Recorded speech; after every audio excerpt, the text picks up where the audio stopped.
नमस्कार दोस्तों, स्वागत है आपका नॉलेज गुरु 1602 में। दोस्तों, हम लोग स्वर संधि की श्रृंखला के अंतर्गत दीर्घ संधि से चलते हुए और गुण संधि और वृद्धि संधि तक पहुंच चुके हैं। दोस्तों, आज का जो सेशन है हमारा रहेगा यण संधि का। आज का टॉपिक है यण संधि। दोस्तों, आइए यण संधि के बारे में जानते हैं, आखिर यण संधि क्या है। दोस्तों, सर्वप्रथम जो हमारे एग्जाम में क्वेश्चन पूछा जाता है कि यण विधायक सूत्र कौन सा है, कौन सा सूत्र यण करता है, तो हमें उत्तर देना है इको यणची। इको यणची सूत्र जो है वो यण का विधान करता है।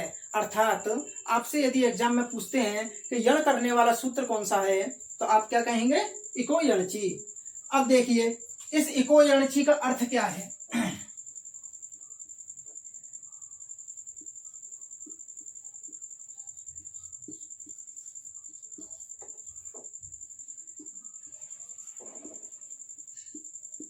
इक के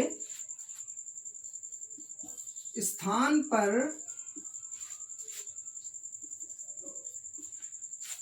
यण आदेश होता है। देखिए दोस्तों, अच परे रहते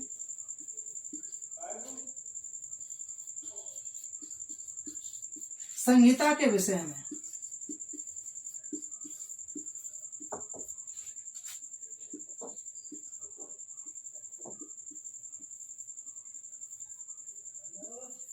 दोस्तों देखिए, हमारा यह एक सूत्र का अर्थ है।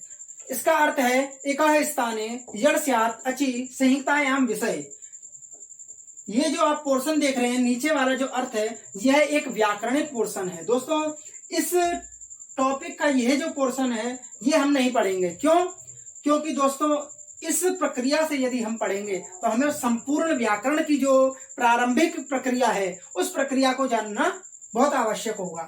इसलिए हम इस प्रक्रिया को स्किप करेंगे और इसमें से मात्र दो जो कि प्रत्याहार के रूप में हैं इनका ग्रहण करेंगे। क्या करेंगे? इक और यण, इन दो प्रत्याहारों का इसमें से ग्रहण कर लेंगे, इसके अर्थ में से। आइए, जो कि हमारे लिए बहुत ही इंपॉर्टेंट रहेगा। इक एक प्रत्याहार है जिसके अंतर्गत 4 वर्ण आते हैं दोस्तों।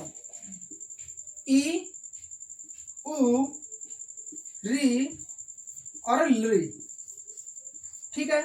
और एक है यण प्रत्याहार जिसके अंतर्गत य, व, र और ल। ठीक है दोस्तों, ये 4 वर्ण आते हैं। इक और यण ये दोनों प्रत्याहार हैं, इनके अंतर्गत 4 वर्ण आते हैं। ई, उ, ऋ, ऋ। और यण का अर्थ है, यण प्रत्याहार का मतलब है य, व, र, ल। दोस्तों, अब देखिए, हमारा पूरा टॉपिक क्लियर एक तरह से हो चुका है। क्यों? कहीं भी ई मिलेगा तो उसके स्थान पर यण आदेश होगा। ई के स्थान पर हमेशा क्या लिख देंगे हम? यण संधि में यण, य। ठीक है।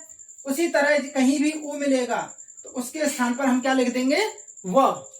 उसी तरह से कहीं भी यदि री मिलता है तो उसके स्थान पर हम र लिख देंगे, और कहीं भी यदि लृ मिलता है तो उसके स्थान पर हम क्या कर देंगे? ल को लिख देंगे। दोस्तों, घबराइए मत। उदाहरण के माध्यम से जब तक यण संधि क्लियर नहीं हो जाएगी तब तक आपको समझाते ही रहेंगे। दोस्तों, घबराने की जरूरत नहीं है। आइए, जैसे एक हम उदाहरण लेते हैं दोस्तों।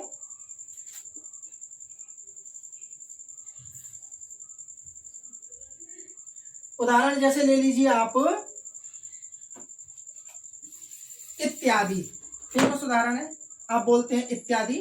देखिए, हमारा उदाहरण है इत्यादि।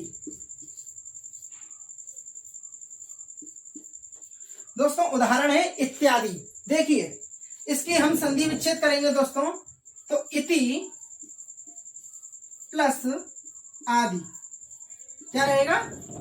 इति प्लस आदि, यह संधि विच्छेद हो जाएगा। अब हम अपने टॉपिक पर आ जाते हैं दोस्तों। देखिए, हम करते हैं ई।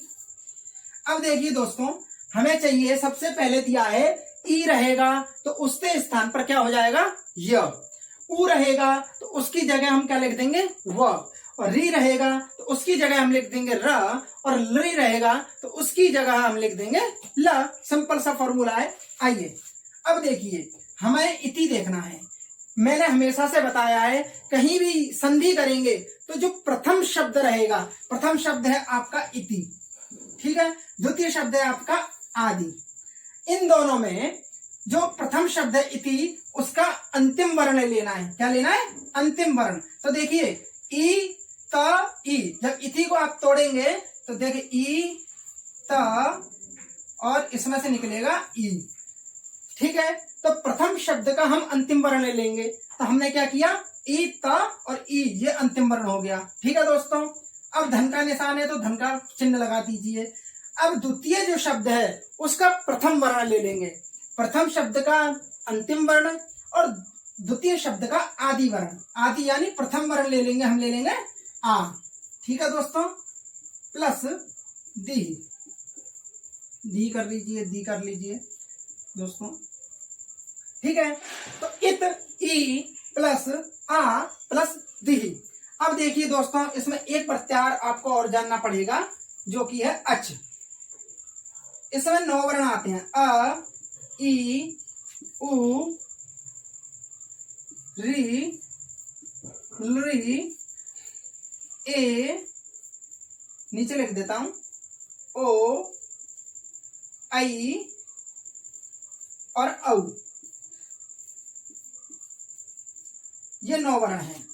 ये अच प्रत्याहार है, ये एक प्रत्याहार है, ये यण प्रत्याहार है और ये अच प्रत्याहार है। दोस्तों अच प्रत्याहार मोस्ट मोस्ट मोस्ट इंपॉर्टेंट है, जो कि बहुत बार एग्जाम्स में पूछा गया है कि अच प्रत्याहार में कितने वर्ण आते हैं। आप याद रखिएगा 9 वर्ण, बस इतना याद रखिए। अच प्रत्याहार में 9 वर्ण आते हैं। अ ई उ वर्णमाला जब मैं आपको पढ़ाऊंगा तब सभी प्रत्याहार, किन किन शब्द का क्या क्या स्थान, उच्चारण स्थान इत्यादि होता है, क्या क्या प्रयत्न होते हैं, सभी पढ़ाया जाएगा।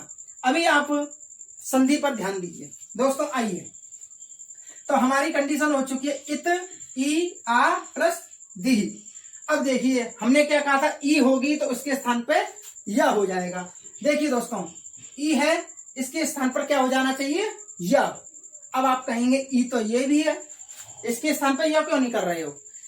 ई तो द में ई है, उसके स्थान पर यह क्यों नहीं कर रहे हो? सिर्फ इस ई के स्थान पर ही यह क्यों किया जा रहा है? तो देखिए दोस्तों, हम इसी ई के स्थान पर यह करेंगे क्योंकि इसमें कहा गया है कि अच प्रत्याहार बाद में होना चाहिए। बात समझ रहे हैं? जिस ई को आप य बनाने जा रहे हो उसके बाद इन 9 वर्णों में से कोई ना कोई एक होना जरूर चाहिए। देखिए आपने कहा कि चलो इस ई को यह कर देते हैं, ठीक है। अब इसके तुरंत बाद देखिए, क्या इनमें से कोई वर्ण है 9 में से? नहीं है। इधर क्या है? त है। अच्छा, आप इसकी कहते हैं, इस ई की, द में जो ई है इस ई की कहेंगे तो इसके बाद विसर्ग है जो कि उन 9 वर्णों में नहीं है। और हम यदि इसकी बात करें, इस वाले ई की, तो इसमें देखेंगे तो इसके बाद अ के अंतर्गत आ गया कि नहीं? क्योंकि अ एक 18 प्रकार का माना जाता है, तो वर्ण सामान्य में से जो अ होता है उसको 18 प्रकार का ग्रहण करते हैं। तो आ से अ का भी ग्रहण हो जाएगा। जब हो जाएगा तो इस ई के बाद आ हमें मिल गया, तो हमें क्या करना है? इसी ई को य बना देना है। चलिए दोस्त, बना देते हैं। तो आधा है, आधा लिख दिया, ई को य कर दिया, ठीक है। यह मैंने लिखा है कि ई के स्थान पर जो य होगा वो भी आधा ही होगा, तो यह, तो क्या बन गया? इत्य प्लस आ है प्लस और दी है, दोनों को मिला दीजिए, ठीक है दोस्तों। अब देखिए इन सभी का वर्ण सम्मेलन कर देंगे हम लोग, तो क्या बन जाएगा? इत, या आधा है, आके मिल जाएगा, इत्यादि इति सिद्धम। दोस्तों घबराइए मत, यह एक प्रथम उदाहरण है, इसीलिए आपको थोड़ा कठिन लग रहा होगा। इस कठिनता को दूर करने के लिए मैं आपको पुनः इसी टॉपिक का यानी ई के स्थान पर यह वाला दूसरा उदाहरण भी दूंगा। बिल्कुल घबराइए मत। जब तक नहीं आएगा तब तक सीखते रहेंगे। देखिए ये आपको नहीं लिखना है, यदि आप नोट्स बना रहे हैं तो ये आपको नहीं लिखना है। मैं आपको इसको भी मिटा देता हूं, सिर्फ आपको जितना जानना है उतना मैंने लिख दिया है। आप यदि नोट्स बना रहे हैं तो आप सबसे पहले लिखेंगे यण विधायक सूत्र है एको यणची। एक प्रत्याहार में 4 वर्ण आते हैं, यण में 4 आते हैं, और अच्छ तो मोस्ट इंपोर्टेंट आप लिख देंगे अच में 9 वर्ण आते हैं। कौन कौन से आते हैं वो भी लिख लेंगे। ठीक है दोस्तों, आइए हम दूसरे उदाहरण की तरफ चलते हैं। दूसरा उदाहरण लेते हैं दोस्तों।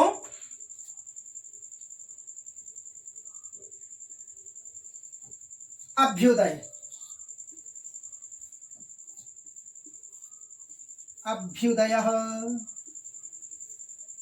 अभ्युदय का अर्थ होता है अभितः उदयः अभ्युदयः। अभिता यानी दोनों ओर से, और उदय यानी निकलना। तो दोनों ओर से जो चीज निकलती है उसको क्या कहते हैं? अभ्युदय। ठीक है दोस्तों, देखिए अभ्युदय, सबसे पहले इसका संधि विच्छेद करेंगे हम। अभि प्लस उदय क्या है? अभि प्लस उदय। दोस्तों यहां पर सबसे पहले हम यह देखेंगे, पहला स्टेप, द्वितीय स्टेप और तृतीय स्टेप, 3 स्टेप है जड़ संधि के। फाइनल आ जाइए, हम सबसे पहले ई देखेंगे, ई है यहां पर या नहीं। देखिए तो हमें भाव में ई मिल चुका है, और पूरे इस शब्द में, दोनों शब्दों में कहीं भी ई नहीं है। आप कहेंगे ऊ भी है, तो ऊ तो यहाँ है ही है, ऊ के स्थान पर वह कर दीजिए। यहाँ पर नहीं होगा दोस्तों, क्यों? क्योंकि मैंने आपको बताया तीसरा स्टेप भी फॉलो होना चाहिए, क्योंकि तीसरा स्टेप जो है वो भी फॉलो नहीं हो रहा है। क्योंकि ऊ के बाद हमें तुरंत क्या चाहिए? इन 9 वर्णों में से कोई एक चाहिए। इन 9 में से एक भी यहाँ पर उपस्थित नहीं है, इसलिए हम ई के स्थान पर अब देखते हैं, ई के स्थान पर हम यह कर सकते हैं या नहीं। आइए देखिए दोस्तों, अ है, भा में ई है, तो भा को आप हलंत करके और इसमें से ई हम निकाल देंगे। ई हमने लिख लिया इधर। ठीक है दोस्तों, आइए प्लस ऊ है, पूरा लिख लीजिए उदया। ठीक है दोस्तों, अब देखिए आपने कहा था ई के स्थान पर यह होगा। ठीक है भाई, कर लो, लेकिन शर्त है दोस्तों, इन 9 वर्णों यानी अच प्रत्याहार उस वर्ण के बाद में होना चाहिए। देखिए इस ई के स्थान पर हम यह तो कर देंगे, लेकिन इसके बाद में क्या होना चाहिए? इनमें से कोई एक वर्ण। देखिए ऊ है और ऊ है, मिल गया, तुरंत ई के स्थान पर हम यह कर देंगे। आइए कर देते हैं। जब हमारा रूल फॉलो पूरा हो ही रहा है तो देर क्यों? कहते हैं शुभ कार्य में देरी नहीं। दोस्तों अब प्लस य प्लस उदय। अब देखिए वर्ण सम्मेलन कर दीजिए, क्योंकि तीनों स्टेप फॉलो हो गए, यण संधि खत्म। तीनों स्टेप फॉलो होने के बाद यण संधि खत्म। आप क्या कर देंगे?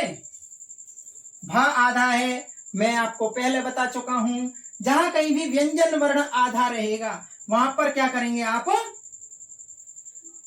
स्वर को मिला देंगे। लेकिन भा के बाद कोई स्वर है ही नहीं, क्योंकि यहाँ तो यह है व्यंजन वर्ण, इसलिए यह नहीं मिलेगा, तो भा आधा रहेगा।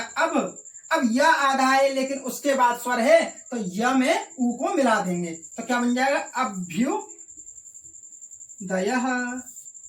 ठीक है दोस्तों, ये अभ्युदय और ये अभ्युदय मिला दीजिए। यह संधि के 3 स्टेप। पहला, आपको ई उ रिल री में से कोई एक ढूंढना है। उसके स्थान पर यदि ई है तो यह कर देना है, उ मिलता है आपको तो वह कर देना है, री मिलता है तो र कर देना है, ली मिलता है तो ला कर देना है। सिंपल सी बात है। लेकिन इन 4 के स्थान पर इन 4 को तभी आप रख सकते हैं जब इन 9 वर्णों में से कोई उसके बाद में हो। ठीक है, आइए दोस्तों, ई का उदाहरण हम देख चुके हैं, अब हम ऊ का उदाहरण देखेंगे। दोस्तों समझ नहीं आए क्लियर बता देना, कोई प्रॉब्लम नहीं है, उतनी बार ही समझाया जाएगा। जब तक तोड़ेंगे नहीं तब तक छोड़ेंगे नहीं। बस आइए दोस्तों, ऊ का उदाहरण, ऊ का उदाहरण हम ले लेते हैं दोस्तों, सबसे फेमस स्वागतम।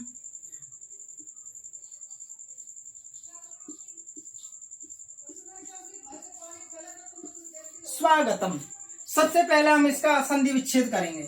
देखिए, सु प्लस आगतम। दोस्तों एक इंपॉर्टेंट बात आपको बताने जा रहा हूं, आपसे सीधे पूछ लेता है स्वागतम का संधि विच्छेद क्या होगा, तो आप तुरंत उत्तर देंगे सु प्लस आगतम। आपसे सीधे पूछ लेता है सु प्लस आगतम का शब्द क्या बनेगा, इन दोनों को मिला करके कौन सा शब्द बनेगा, तो आप तुरंत कहेंगे स्वागतम। तीसरा प्रश्न आपसे कहेगा सु और आगतम इसमें कौन सी संधि है, तो तुरंत बोलेंगे आप यण संधि होगी। कौन सी संधि होगी, यण संधि। आइए दोस्तों एकदम एंजॉय के साथ पढ़ेंगे, कुछ नहीं देखना यण संधि में, मात्र 3 स्टेप देख करके यण संधि बिना देखे कर देनी है। ठीक है दोस्तों, आइए तो सु और आगतम। अब देखिए दोस्तों, आप कहेंगे ऊ के स्थान पर हम क्या कर देंगे, वह कर देंगे। और हम वह कब कर देंगे, जब इस ऊ के बाद में तुरंत इन 9 वर्णों में से कोई एक होगा। तो ऊ के बाद इन 9 में से कोई एक है, तो देखिए आ और अ मिल गया, तुरंत कर दीजिए। तो हम कर देंगे, देखिए स में से ऊ निकाल देंगे तो स आधा रह जाएगा, तो आधे को हम इस तरह से प्रदर्शित करते हैं। ठीक है, हलंत के द्वारा। तो श ऊ के स्थान पर हमने वह कर दिया, तो वह आधा है, तो वह को हम आधा लिख लेंगे, प्लस आगतम है, आगतम का आगतम लिख देंगे। दोस्तों समझ आ रहा है ना, स व आगतम। अब दोस्तों मिला दीजिए, जो चीज आधी है उसके बाद में यदि स्वर है तब तो मिला दीजिए, नहीं है तो उसको आधा ही लिख दीजिए। तो हम स को क्या कर देते हैं, आधा ही लिख देते हैं। व के बाद यदि स्वर है, स्वर यानी स्वर कहते हैं दोस्तों जे आ ई उ रि ए ओ ऐ औ, ये सब स्वर कहलाते हैं। ये अगर बाद में है तो इनको भी इसमें व्यंजन में आधे में मिला देते हैं। तो देखिए दोस्तों, जब मिल जाएगा तो व में आ मिलेगा तो वाह, और गतम बचा है, गतम को लिख दिए ग त म। इसको मिला लीजिए, इसको मिला लीजिए, बन गया। यण संधि 3 स्टेप याद कीजिए, इक प्रत्याहार, यण प्रत्याहार, अच प्रत्याहार। 4 वर्ण के स्थान पर 4 वर्ण होते हैं। शर्त है, शर्त यह है कि ये 9 वर्ण हमको आवश्यक है। दोस्तों ऊ का उदाहरण बड़े अच्छे से समझ में आया और हम लोगों ने समझा। आइए अब री वाले उदाहरण पर चलते हैं।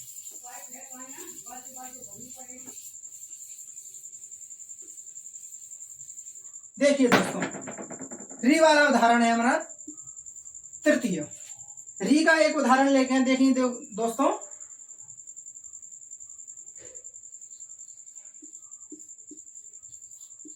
मातृपदेश, मातृपदेशः। दोस्तों जो मातृ आप देख रहे हैं, देखिए संधि विच्छेद करना आपको सिखा रहा हूं और बड़े गौर से समझिएगा। आप कहते हैं ना मातृपदेश का, आप तुरंत संधि विच्छेद करते हैं मातृ प्लस उपदेश, लेकिन यही क्यों किया? सबसे बड़ा प्रश्न है कि मातृ प्लस उपदेश ही मातृपदेश का संधि विच्छेद क्यों हुआ? तो समझिए, हमेशा देखिए दोस्तों, जो सार्थक शब्द दोनों रहेंगे वही संधि विच्छेद में आएंगे, निरर्थक शब्द कभी नहीं आएंगे। देखिए इसका संधि विच्छेद होता है मातृ प्लस उपदेश।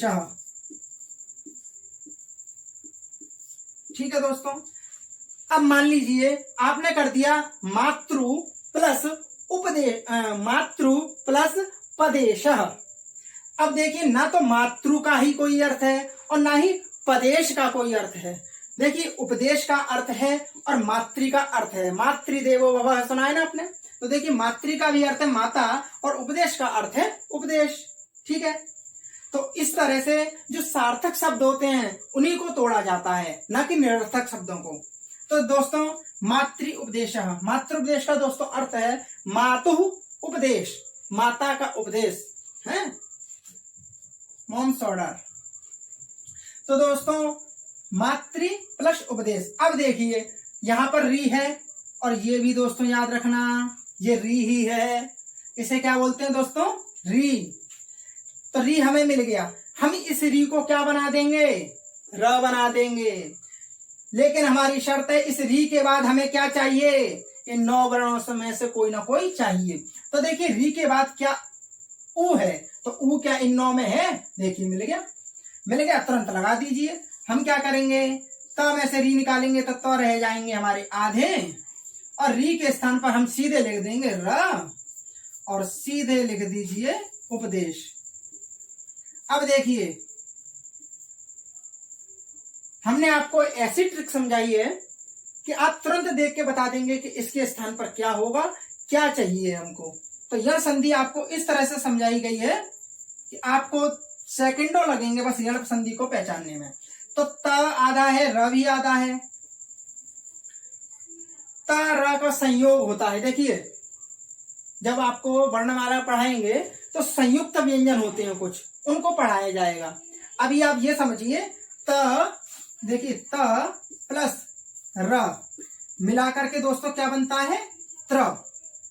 त आधा त और आधा र मिला करके आधा त्र बनेगा। तो हम क्या करेंगे, आधा त्र लिख देंगे प्लस उपदेश लिख देंगे, ठीक है। अब क्या करेंगे, आधे त्र में हमने बताया था जहां भी आधा व्यंजन होगा उसमें स्वर मिल जाएगा। जब मिल जाएगा तो क्या बन जाएगा, मातृपदेश। दोस्तों पूर्ण रूप से समझ आया होगा, मातृपदेश, मातृपदेश। कौन सी संधि है मातृपदेश में पूछेंगे तुरंत कहेंगे आप यण संधि है।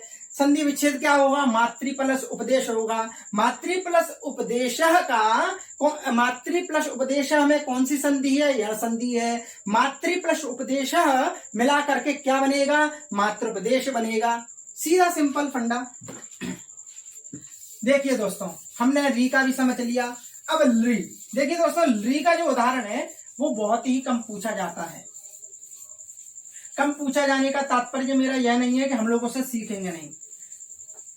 100 में से 100, 20 में से 20 और 10 में से 10 पूरे नंबर हम लेके आएंगे। आइए दोस्तों ली का उदाहरण देख लेते हैं।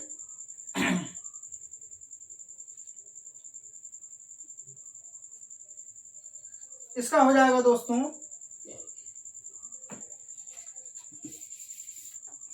ली, ला कृति सीधे लिखिए पहले, ला कृति ही क्या है, ला कृति ही, यह एक है। अब आप कहेंगे ला कृति ही, ये तो कभी शब्द सुना नहीं। मैं बता दूं इसका संधि विच्छेद होगा ली धन आकृति ही। आकृति ही का शब्द सुना होगा, आकृति शब्द आपने सुना जरूर होगा, लेकिन ली का क्या अर्थ है। तो देखिए ली सदृश आकृति ही यस्य सह लाकृति, अर्थात ली अर्थात ली कितना टेढ़ा मेढ़ा है। देख रहे हैं आप कितना टेढ़ा है, इधर से टेढ़ा, इधर से ऊपर से लेकर नीचे तक टेढ़ा है। इसी तरह हमारे भगवान कृष्ण भी ऊपर से लेकर नीचे तक जब बांसुरी पकड़ के खड़े होते हैं तो टेढ़े रहते हैं। तो ली सदृश आकृति यस्य सह, ली के समान आकृति है भगवान कृष्ण की, उन्हीं को कहते हैं लाकृति। तो लाकृति का अर्थ हो जाएगा भगवान कृष्ण। ठीक है दोस्तों, अब आ जाइए ली प्लस आकृति।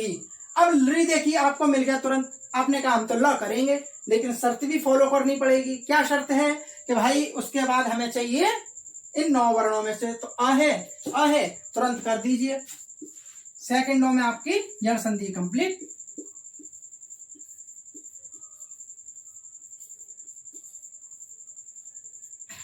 ठीक है दोस्तों, ल आकृति ही मैंने बताया था व्यंजन आधा हो तो अच को तुरंत मिला दीजिए।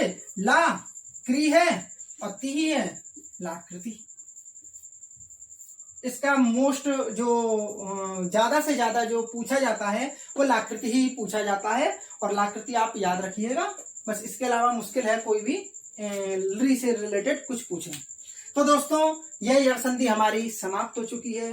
दोस्तों यदि आपको समझ में आया हो और आपके दोस्त भी संस्कृत पढ़ना चाहते हो, देखिए दोस्तों अभी और भी सब्जेक्ट हम चलाएंगे। 5 सब्जेक्ट आपको मैंने शुरू में बताया था पढ़ाने के लिए। तो संस्कृत यदि दोस्तों आप के लोग पढ़ना चाहते हैं और समझ नहीं आती है, आपको सब्सक्राइब करें, लाइक करें एंड शेयर करें और दोस्तों को ज्यादा से ज्यादा बताएं कि हमारे साथ पढ़ना चाहें तो पढ़ सकते हैं। दोस्तों धन्यवाद।